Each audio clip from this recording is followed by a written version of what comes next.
sunat dalam sunat menurut perspektif Islam dan Kristen. Nah, ya closing statement nanti 7 menit ya masing-masing pihak. Oke ya, bisa dimulai. Mulai sekarang.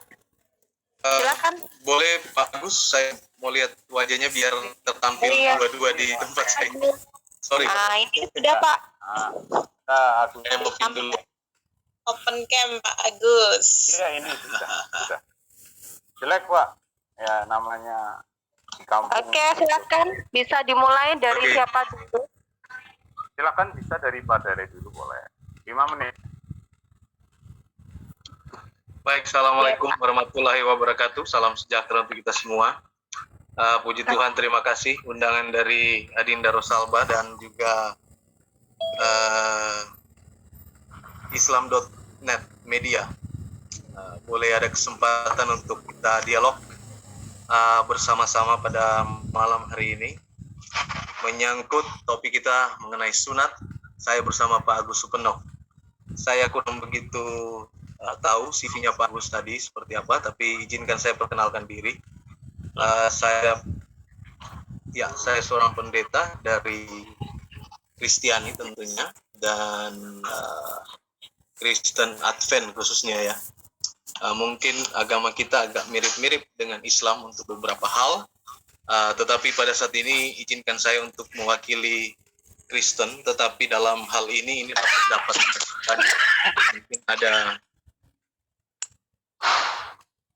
mungkin ada pendapat-pendapat yang lain, tapi ini adalah pendapat saya secara pribadi. Bicara soal sunat itu kita bagi dua saja, sunat di Perjanjian Lama dan sunat di Perjanjian Baru. Bagi saya secara pribadi, sunat itu di Perjanjian Lama, kalau kita lihat di Alkitab orang Kristen, maka saya kira ayat yang pertama yang bicara mengenai sunat itu adalah terdapat di dalam, kalau saudara-saudara punya Alkitab, terdapat di dalam kitab Perjanjian Lama. Dan kalau kita melihat satu persatu kitab Perjanjian Lama, cukup banyak ulasan mengenai sunat. Dan yang paling berkesan adalah yang ditulis di dalam Kejadian 17 ayat 10. Inilah perjanjianku yang harus kamu pegang, perjanjian antara aku dan kamu serta keturunanmu, yaitu setiap laki-laki di antara kamu harus disunat. Jadi ini Tuhan sendiri yang menyampaikan pada waktu itu untuk, katanya setiap laki-laki itu harus disunat, dan ini perintah langsung daripada apa? Daripada Tuhan. Dari Tuhan kepada Abraham konteksnya ya, dari Tuhan kepada Abraham. Nah, kalau kita kemudian melihat lebih lanjut bahwa di dalam Perjanjian Baru seakan-akan sunat itu kemudian sudah digantikan ya. Sudah digantikan. Itulah sebabnya banyak orang Kristen yang sudah tidak disunat lagi ya, sudah tidak disunat lagi. Karena ada ayatnya juga di dalam Lukas 2 ayat 21. Dan ketika genap 8 hari dan ia harus disunat ya. Ketika genap 8 hari dan dia harus disunat. Maka di dalam ayat ini disampaikan bahwa seorang bayi yang baru dilahirkan yang bernama Yesus, dia yaitu yang disebut oleh malaikat sebelum ada di dalam kandungan. Jadi Yesus sendiri masih disunat sebenarnya. Kalau di dalam Lukas 2 ayat 21, Yesus adalah contoh daripada orang Kristen. Kristen itu adalah pengikut Kristus, dan Yesus sendiri disunat dalam Lukas 2 ayat 21. Dan ketika genap 8 hari dan ia harus disunatkan, ia diberi nama Yesus, yaitu nama yang disebut oleh malaikat sebelum ia dikandung oleh ibunya. Jadi Yesus disunat. Perjanjian Lama menyebutkan tadi ada hubungan antara Abraham dengan Allah, Allah menyampaikan kepada Abraham harus ada sunat kepada semua. Yesus di dalam perjanjian baru, kemudian juga apa? Ketika dia dilahirkan, pada hari ke-8, kata Alkitab, dia disunat. Sekarang jadi pertanyaan, kenapa orang Kristen sudah tidak apa? Tidak lagi disunat, ya. Tidak lagi disunat dan lain sebagainya. Saya lihat waktu sudah sangat singkat, saya kutip satu ayat, Roma 2:27. Jika demikian, maka orang yang tak bersunat, ya, 30 detik lagi. Silakan. ya, jika demikian maka orang yang tak bersunat tetapi yang melakukan hukum Taurat akan menghakimi orang yang mempunyai hukum Taurat dan sunat, tetapi yang melanggar hukum Taurat. Jadi sunat bagi saya secara pribadi kita terima bukan sebagai bentuk tuntutan agama lagi, melainkan sebagai bentuk hukum kesehatan saja. Jadi kita disunat karena kesehatan, bukan tuntutan agama. Ada alasan lain tapi waktunya sudah habis. Terima kasih. Oke, silakan Pak Supono. Oke. Mungkin saya share screen dulu, Pak. Share screen dulu.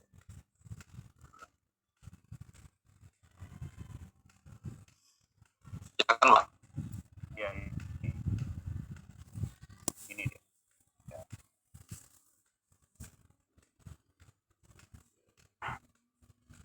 Oke, 5 menit, Pak. Ya, sudah, ya. Sudah. Kelihatan. Sudah, Pak. Ya. Assalamualaikum warahmatullahi wabarakatuh.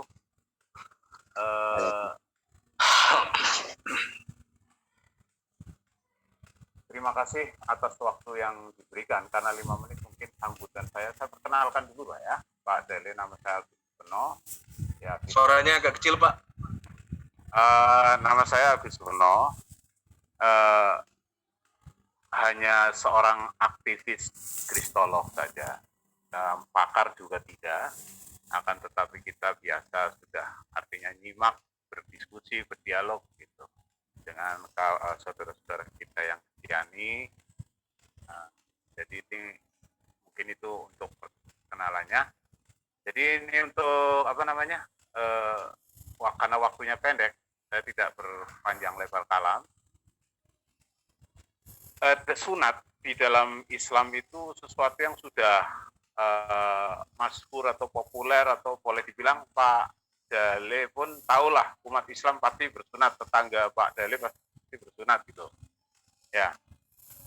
Jadi kenapa bersunat? Jelas pasti ada dalil-dalilnya begitu ya, ada perintahnya. Baik dalam Al-Qur'an secara implisit, kemudian di dalam hadis secara eksplisit gitu ya, eksplisit. Akan tetapi ini yang sering menjadi sebuah pertanyaan itu adalah kok di dalam Al-Quran tidak ada sunat misalkan. Ini biasanya pertanyaan ini sering muncul dari saudara-saudara kita yang Kristen. Akan tetapi gini, saya tidak ingin menyajikan nanti, itu mungkin nanti saya ingin menyajikan bahwa pada dasarnya ini saya ingin menyajikan dari sumber eksternal, Pak Dale ya. Sumber eksternal ini bahwa Profesor Dr. Thomas J. McMaster ini seorang dosen di University of Edinburgh. Ya, itu menulis sebuah buku The Ecumenical Anti-Jewish Campaign of 600 itu ya, and its impact ya, artinya kira-kira gerakan pembaptisan besar-besaran anti Yahudi, pada kampanye pembaptisan besar-besaran ini pada tahun 632, di mana 632 juga bertepatan mendekati kematian Nabi Muhammad. Jadi dalam bukunya Thomas J. McMaster ini kebetulan saya unduh juga dari webnya beliaunya itu ya, bahwa dulu itu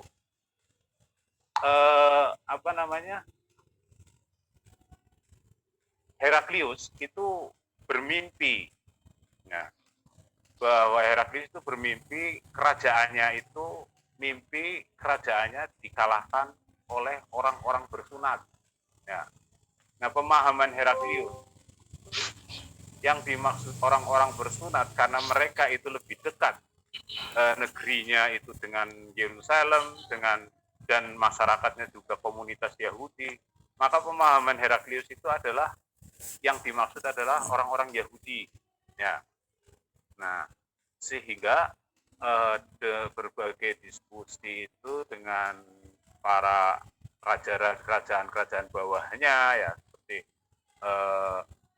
King of the Frank, misalkan ya, yang di Prancis itu, kemudian banyak lagi ya dengan bawahnya itu, untuk melakukan satu gerakan anti Yahudi dengan melakukan pembaptisan besar-besaran. Bahkan mereka kalau mereka itu dikhawatirkan bahwa yang dimaksud itu adalah Yahudi, itu sampai terjadi pembunuhan. Nah, mengenai kisah ini sumber eksternal ya Pak ya, sumber eksternal, bahwa kisah ini itu sudah populer 30 detik lagi, Pak Agus. Romawi. Ya, berapa menit? 30 detik lagi, 30 detik. Oh, ya. Jadi mereka ini mengatakan cerita ini sudah populer ya, dan populer. Kemudian faktanya bahwa ternyata orang yang dimaksud di dalam orang yang bersunat itu adalah orang-orang Arab. Nah, orang-orang Arab itu sudah bersunat ini dari beberapa waktunya habis. Ya, ini oke, saya tambah sedikit bahwa orang bersunat ternyata dari Arab. Jadi orang Arab itu sudah bersunat sebelum Nabi Muhammad datang. Sudah aja. Terima kasih. Oke, terima kasih. Open statement-nya dari kedua narasumber sama-sama bagusnya. Oke, sekarang kita akan masuk ke tema yang seperti disampaikan tadi, yaitu sunat dalam perspektif menurut Kristen dan Islam ya. Oke, silakan dimulai oleh kedua narasumber. Yang mana dulu, Mbak? Silahkan, mau Bapak Pendeta Dale lebih dulu atau Bapak Agus lebih dulu, silakan. Oke, saya ya. Oh, silakan. Oh iya, silakan Pak Dale. Oke. Terima kasih Pak Agus, Ustadz.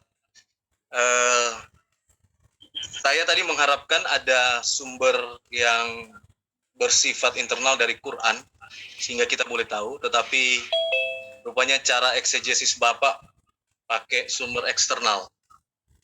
Jadi pertanyaan saya mungkin tolong tunjukkan satu ayat dalam Al-Quran yang menyampaikan kepada umat Islam atau Muslim bahwa engkau harus bersunat. Adakah ayat tersebut di dalam Quran? Terima kasih. Oke. Jadi ini saya share lagi ya. Share screen lagi. Suaranya agak kecil Pak, mungkin mic-nya boleh dideketin. Jadi akan saya share screen lagi Pak Dale ya. 3 menit Pak Agus, silahkan. Oh, 3 menit. Bahwa gini, atau gini, umat Islam itu diperintahkan di dalam Al-Quran untuk mengikuti milah Ibrahim. Nah, milah Ibrahim ini pada Al-Quran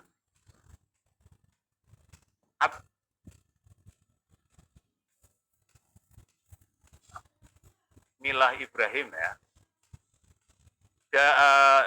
Sebenarnya maunya saya share screen, tapi nanti dah. Milah Ibrahim. Jadi kita diperintahkan untuk mengikuti milah Ibrahim. Milah Ibrahim atau jalan Ibrahim ya. Itu secara implisit dikatakan kita mengikuti milah Ibrahim. Nah, Ibrahim ini kan ajaran sunat ini kan dari Ibrahim, Pak. Seperti halnya gini. Ketika ini sebuah analogi misalkan. Seorang anak dikasih pesan sama orang tuanya, kamu nanti di sekolah patuhi gurumu. Cukup itu saja. Jadi apapun perintahnya guru, entah mungkin tolong sapu itu anak atau tolong catat ini anak, maka dilaksanakan. Jadi pada prinsipnya itu perintah di dalam Al-Quran itu sudah secara global, ya secara global. Nah ini sambil bisa ada 3 menit ya untuk share screen.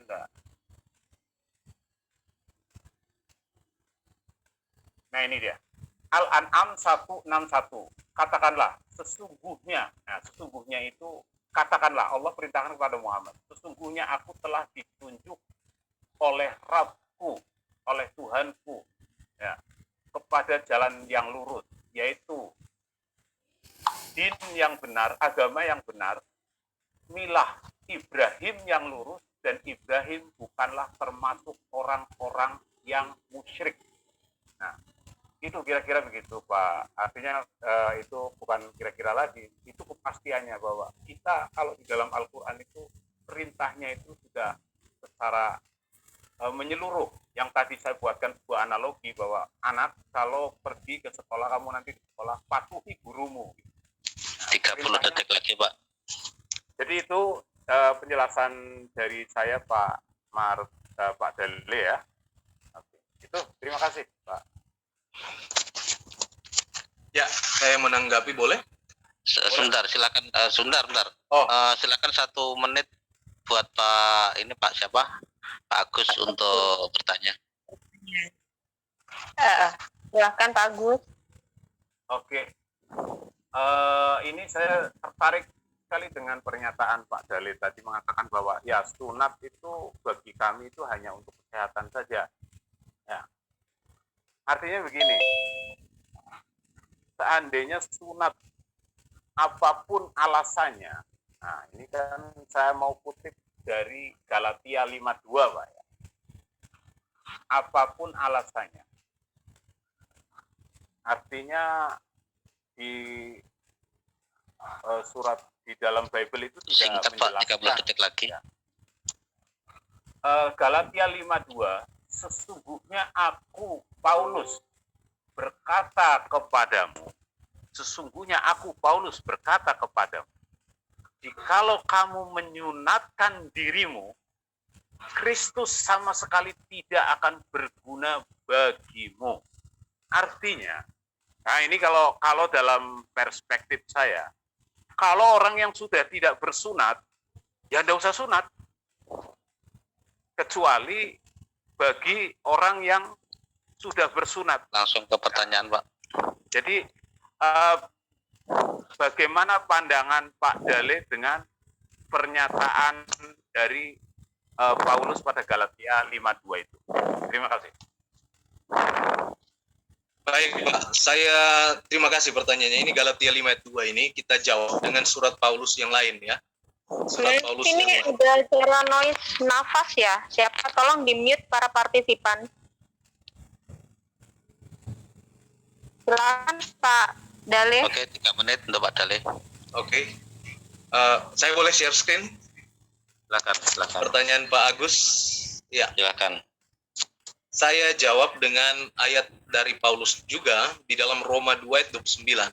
Tetapi orang Yahudi sejati ialah dia yang tidak tampak keyahudiannya, dan sunat ialah sunat di dalam hati secara rohani, bukan secara hurufiah. Maka pujian baginya datang bukan dari manusia, melainkan dari Allah. Jadi apa yang Pak Agus sampaikan tadi itu betul ayatnya, Galatia 5 ayat 2, sesungguhnya aku Paulus berkata kepadamu, jikalau kamu menyunatkan dirimu, Kristus sama sekali tidak akan berguna bagimu. Paulus sementara berbicara dalam konteks hubungan sunat dengan Yahudi dan dengan Kristus ya. Orang-orang Yahudi seperti Paulus ini kan masih sangat berpegang erat terhadap sunat. Padahal itu kemudian disampaikan oleh ayatnya yang lain bahwa yang penting adalah sunat hati. Dalam hal ini pembersihan di dalam hati ya, secara rohani, dan itu ada kaitan dengan Yesus yang sudah datang ke dunia ini untuk menggenapkan semua hukum-hukum upacara. dan termasuk di dalamnya adalah menyangkut masalah sunat dan lain-lain. Demikian Pak Agus. Masih ada waktu 1,5 menit, Pak. Saya Mungkin mau cukupkan dimanfaatkan. sampai di sini. Oh gitu. Oke, kalau gitu lanjut ke pertanyaan, silakan Pak. 1 menit. Saya lanjut pertanyaan.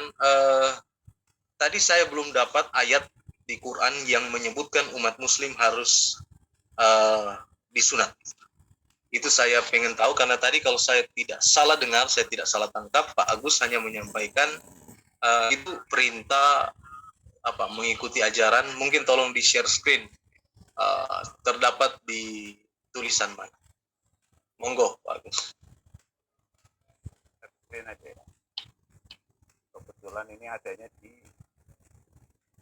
untuk share screen jangan dihitung waktunya Pak ya. Tolong. Setelah Di share screen dulu baru bicara Pak. Soalnya ketika Pak Agus mulai bicara waktunya udah terhitung. share screen dulu ya. Karena ada kok besar dulu. Oh ini coba maklumlah. Ini share screen ya. Kebetulan saya lihat screen-nya aja. Ada webnya. Ya, ini.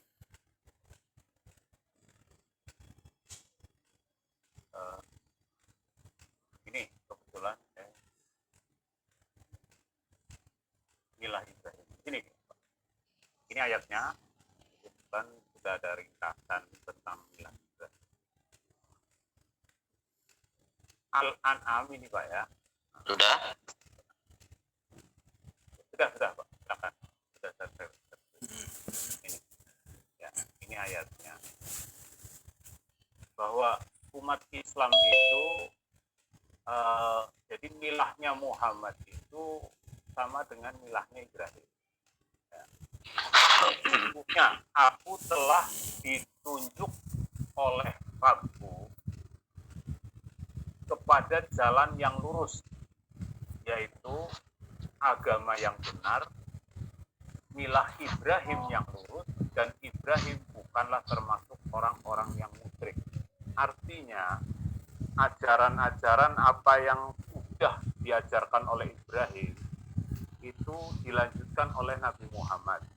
Akan tetapi ada syariah penambahan dengan syariahnya Muhammad. Gitu. Kemudian begini, tadi kan makanya saya ambilkan sumber dari eksternal tadi, bahwasanya kan begini Pak, ini analogi lagi. Seandainya kita ini jam makan, bukan jam makan, jam sesudah makan. Jam sesudah makan ketika orang ini sudah kumpul, sudah pada makan semua. Maka misal dalam sebuah pertemuan, maka panitia tidak akan mengumumkan, silakan Bapak, Ibu sekalian makan untuk makan siang, karena ini sudah lewat jam makan siang. Ya. Artinya, ketika orang-orang Arab itu berdasarkan kesaksian dari Heraklius sendiri dan dalam kisah Heraklius sendiri, di mana orang-orang Arab itu sudah bersunat. Suara noise ini siapa ya? Untuk apa perintah sunat itu? Nurdin. Tolong di mute. Ya, perintah sunat itu Partisipant tolong di mute ya, supaya jelas narasumbernya menyampaikan. Perintah sunat akan istilahnya eksklusif di Al-Quran itu tidak, karena sudah bersunat orang-orang Arab. Hanya saja penegasan kembali saja oleh Rasulullah dalam beberapa hadis tentang bersunat. Ya, misalkan bahwa dikatakan bahwa sunat adalah fitrah manusia. Ya, dikatakan dalam hadis sunat adalah fitrah manusia. Ya, itu penambahannya. Jadi kalau Anda pasti sudah mencari yang letterlock yang tertulis bahwa misalkan ya ayyuhalladzina amanu, orang-orang beriman, diwajibkan atasmu bersunat. Lah wong sudah sunat.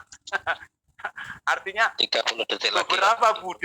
beberapa budaya Arab yang merupakan dari warisan dari nenek moyangnya, yaitu Ibrahim, itu sudah tidak perlu diperintahkan lagi. Ya, tidak perlu diperintahkan lagi. Cuma beberapa hadis tambahan, misalkan tentang sunatnya perempuan, Rasulullah menegaskan, jangan dipotong banyak-banyak, jangan dihabiskan, cukup disentuh saja gitu. Oke. Itu, oke, itu aja. Lanjut ke pertanyaan Pak Agus. 1 menit. Ya. Untuk pertanyaan saya berikutnya, ini ndak battle ya. Nanti kalau ada waktu battle, Pak. Kalau ada waktu battle. Tadi sebenarnya saya mengatakan bahwa artinya ada sebuah ambiguitas. Artinya ada paham yang ambigu dari kekristenan sendiri, mengatakan bahwa ya sunat dari sisi kesehatan bolehlah, tapi kalau mendasarkan pada apa yang diucapkan oleh Paulus, sebenarnya itu tidak perlu sunat lagi, tidak perlu sunat. Nah, justru menurut saya itu tentang sunat itu adalah 30 detik lagi, Pak. framingnya Paulus, atau Paulus ini memberikan sesuai dengan pengakuannya bahwa aku adalah rasul bagi orang bersunat. Nah, sebagaimana Singkat, Pak, langsung ke pertanyaan. Orang tidak bersunat, orang bersunat. Akan tetapi begini, bagaimana Petrus ini kan orang yang kepercayaan Yesus. Kenapa Kristen tidak mengikuti Petrus saja sebagai rasul bagi orang bersunat? Itu aja. Itu pertanyaan. Silakan. Iya, 3 menit. baik. Saya mohon maaf menerima pertanyaan Bapak agak rancu menyangkut Petrus dan Paulus. Mungkin yang menjadi pembeda adalah Petrus menjadi rasul ke golongan orang ini dan Paulus menjadi rasul ke golongan orang yang lain. Tetapi yang Bapak angkat adalah menyangkut sunat. Petrus tak bersunat, Paulus bersunat. Artinya Paulus ke Yahudi, Petrus ke bukan Yahudi, dan sebaliknya. Saya hanya menyampaikan saja, mungkin berkaitan juga dengan pernyataan Bapak tadi. Saya mau share screen bahwa kalau di dalam Alkitab itu jelas ada tulisannya di Perjanjian Lama, Kejadian 17 ayat 10, memang jelas Tuhan sampaikan kepada Abraham, inilah perjanjianku yang kamu harus pegang, yaitu perjanjian antara aku dan kamu serta keturunanmu, yaitu setiap laki-laki di antara kamu harus disunat. Itu jelas Tuhan bilang ke Abraham, dan Abraham lakukan itu. Nah, kalau di Quran tadi sepertinya tidak ada. Alasan Bapak adalah karena itu sudah bagian daripada budaya. Saya kira itu bagian daripada budaya. Kalau dapat saya simpulkan, artinya sudah ada sebelumnya. Jadi ketika Quran itu datang, maka itu sudah tidak perlu lagi ditulis, karena itu sudah menjadi bagian daripada kehidupan sehari-hari. Dalam arti kata, saya bisa artikan itu adalah budaya. Yang kalau mau dirujuk lebih jauh lagi, dari sini Pak, Kejadian 17 ayat 10. Yang tadi kan mengikuti milad daripada Abraham, ya ini buktinya di dalam Kejadian 17 ayat 10 ya. Saya kira mungkin kita saling melengkapi ya malam hari ini. Terima kasih. Silakan Pak. Interupsi. Sebentar, untuk partisipan belum ya? Karena ini masih waktunya buat 2 narasumber menyelesaikan temanya. Sekarang ini waktunya Pak Dale ya untuk memberi pertanyaan ke Pak Agus. Oke, terima kasih. Saya bertanya pada hari keberapa? Apakah ada periode waktu tertentu seseorang yang dilahirkan dalam kultur Islam atau Muslim untuk dilakukan sunat, dan apakah ada batasnya? Kalau periode tertentu sudah tidak bisa, harus di periode ini. Terima kasih. Baiklah. Jadi begini, di dalam beberapa hadis disebutkan bahwa sunat itu pada 7 hari. Jadi hampir sama, bukan 7 hari setelah dilahirkan. Akan tetapi bahwasanya kultur masyarakat Islam itu sendiri itu tidak memaksakan 7 hari, artinya tidak harus 7 hari. Karena umat Islam atau Rasulullah ini, Muhammad ini keturunan Ismail. Nah, Ismail pun bersunat tidak persis di 7 hari. Ya. Akan tetapi, nah, dari budaya-budaya ini, artinya budaya-budaya Islam ya, yang sudah dibawa turun-temurun itu, Islam tidak memberikan batasan orang bersunat. Seandainya Pak Dale itu mualaf, maka saya sudah kadung. Seharusnya saya harus dari umur 7 hari. Ya. Nah, 7 hari itu harus sudah disunat. Tidak. Ikuti kewajiban bahwa sunat adalah fitrah bagi manusia. Ya, bersunat. Ya, itu artinya ketika Abraham di dalam Bible sendiri mengatakan bahwa sunatlah orang yang ada di rumahku, orang-orang ini bisa disunat walaupun tidak harus 7 hari. Ya, nah, demikian artinya tidak membatasi umur, bukan harga mati. Nah, itu penjelasan saya dari Pak Dale ya.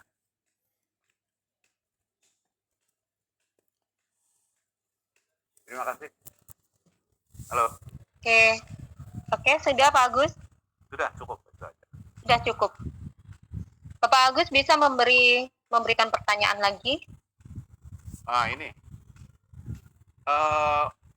pertanyaan saya kepada Pak Dale ini begini, Pak Dale. Dikatakan di Bible bahwa sunat perjanjian kekal selama-lamanya. Ya. Ada ayatnya, tapi saya tidak hafal. Tapi kalau runutannya tadi di Kejadian berapa itu? Ada itu. Kekal selama-lamanya.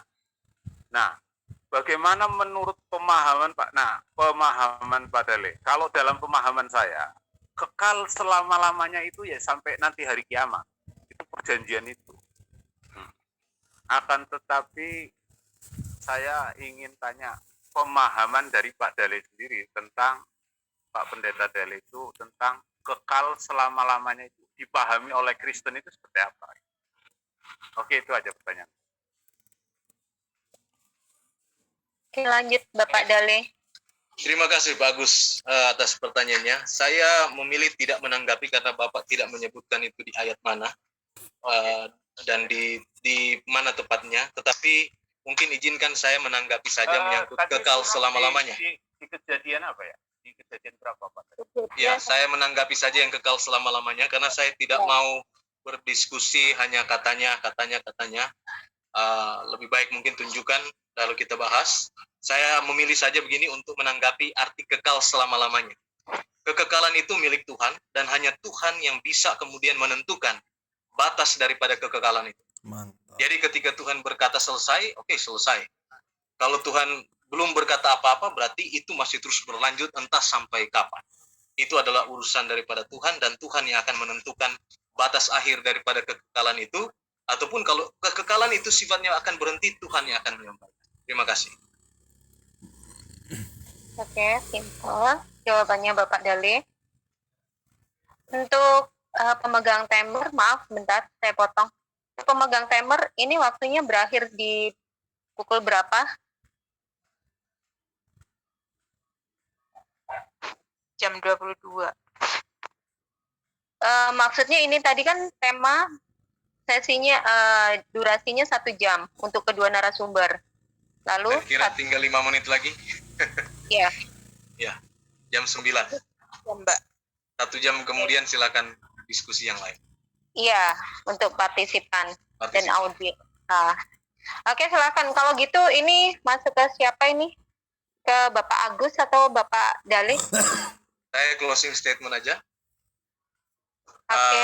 Terima kasih rekan-rekan Islam.net, Ananda, Adinda yang sudah memfasilitasi dan mengundang saya untuk dialog. Terima kasih, saya nambah teman-teman dari sini. Dan terima kasih Pak Agus Supeno yang sudah menjadi dialog kita. Kita sudah berdialog malam ini, ada banyak pelajaran yang saya dapat dan saya lihat kita bisa saling melengkapi. Kesimpulan saya adalah di dalam Kristen, sunat itu menjadi tidak wajib. Di perjanjian lama iya, harus disunat. Yesus sendiri disunat, iya, Yesus disunat. Tetapi dengan kedatangan Yesus kemudian dia mati di kayu salib itu menggenapi berbagai-bagai hal dan kemudian sunat itu menjadi sesuatu yang tidak wajib. Tapi faktanya saat ini banyak orang Kristen yang bersunat. Nah kalau ditanya sama mereka kenapa bersunat, yaitu biasanya karena sudah berpikir menyangkut kesehatan, kebersihan dan lain sebagainya. Jadi tidak lagi diterima, tidak diwajibkan, tidak dalam bentuk satu perintah agama, melainkan kalau saya bisa simpulkan dari sisi saya sendiri pribadi itu merupakan suatu pertimbangan pribadi dari setiap orang Kristen yang pertimbangannya itu berangkat daripada masalah kesehatan kebersihan. Bisa juga mungkin diambil daripada Alkitab karena memang Alkitab menyuruh di perjanjian lama dan Yesus pun sendiri disunat. Jadi singkatnya adalah sunat bukan hal yang wajib, tetapi bisa untuk dilakukan, bisa. Terima kasih. Wassalamualaikum. Oke, sekarang waktunya Pak Agus untuk buat closing statement. Pak Agus, silakan. Oke lah, karena waktu sangat pendek ini untuk karena ayat-ayatnya memang waktu pendek. Ini saya terima kasih sekali kepada Pak Dele yang mau ini mungkin karena ada tadi pertanyaan kekal selamanya, kekal ya. Kepadamu, kepada turunanmu kuberikan negeri. Aku akan membuat dari pihakku, inilah perjanjianku dengan engkau. Engkau akan menjadi bawah karena itu aku akan mengadakan perjanjian antara aku. Aku akan mengadakan perjanjian antara aku dan engkau untuk keturunanmu turun-temurun menjadi perjanjian kekal supaya aku menjadi Allahmu dan Allah keturunanmu. Kepadamu dan kepada keturunanmu akan kuberikan negeri ini kudiami. Jadi ya dan nantilah di dialog aja ya, di dialog terbuka. Jadi intinya bahwa umat Islam itu sudah merupakan sunatnya umat Islam itu merupakan budaya awalnya ya, budaya dari turun temurun sebagai keturunan Abraham, sehingga tidak perlu lagi ada perintah sunat itu sudah saya jelaskan. Dan saya melihatnya bahwa kemudian itu adalah untuk closing statement saya ya. Terima kasih sekali atas waktunya Pak Dele. Oke, selesai. Oke, jadi dari tema tadi yang dibawakan oleh